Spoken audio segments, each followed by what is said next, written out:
Walkaway pressure is essentially you projecting to the other side, the other party in that negotiation, that you're willing to walk away if this deal does not meet your terms. To do that, first of all, what do you need to have? To say that to somebody that, hey, if this deal doesn't meet my terms, I'm going to walk away from this. To be able to say that, what do you need to have? First and foremost, clear terms. If I'm going to tell a buyer, if this deal doesn't meet my terms and conditions and figures and whatever, I'm going to walk away. First, you need to be clear on your terms, on your conditions, on your figures, right? Of course. What's the second thing you need to have if you're going to say that to somebody? First thing is terms. You got to have some clear terms identified for yourself to be able to tell somebody, if this doesn't meet my terms, I'm walking away from the deal. But what's number two? If you're going to walk away from something or claim you're going to walk away from something or project to your buyer you're going to walk away from something, you better have options. You better have leverage, right? Otherwise, you're going to get caught in that takeaway struggle. And I've mentioned before how so many salespeople and negotiators and in different negotiating scenarios, people try to pull that card because a lot of people, like regular people that aren't in sales or in business,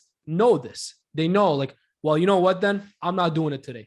Deal closed, book closed. I'm walking away. A lot of people are familiar with that concept, right? From movies, from I don't know where, but it's pretty common in day-to-day life where if you don't do this, I'm walking away. I don't even want it, right? That's a very common thing people know in sales and business. So people try to do it. Even salespeople that get into sales, but they're newbies, they're newer in sales. They try to pull that, but guess what happens? If you have an educated consumer in front of you, if you have a good educated buyer in front of you or a high level negotiator in front of you, consciously or unconsciously, they know these strategies. They're going to call your bluff. Think of this like poker, right? They're going to call your bluff. They're going to say, well, okay, no problem. If you're not going to give me more of a discount, this is the last thing you're willing to do.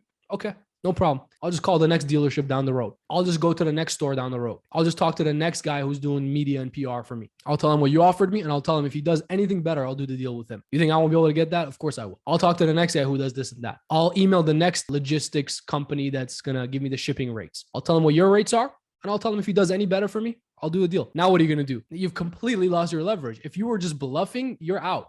Now what are you going to do? One option is, all right, man, see you later. And hope and pray that they come back to you. In sales and in business, we don't hope and pray. You can in your personal life. You can be a religious person and be a salesperson. That's not what I mean. But when it comes to getting deals done, we don't hope and pray for deals. We get deals done. That's the mindset of a real closer. I'm going to tell you that right now. If you guys want to be successful in sales and business, successful in any part of your life, you better not hope and pray for it alone. You better actually take actions towards it. That's one thing. What's your second option? You know what, Mr. Customer, listen. I don't want you to go to another person. I don't want you to keep looking. I don't want you to keep shopping.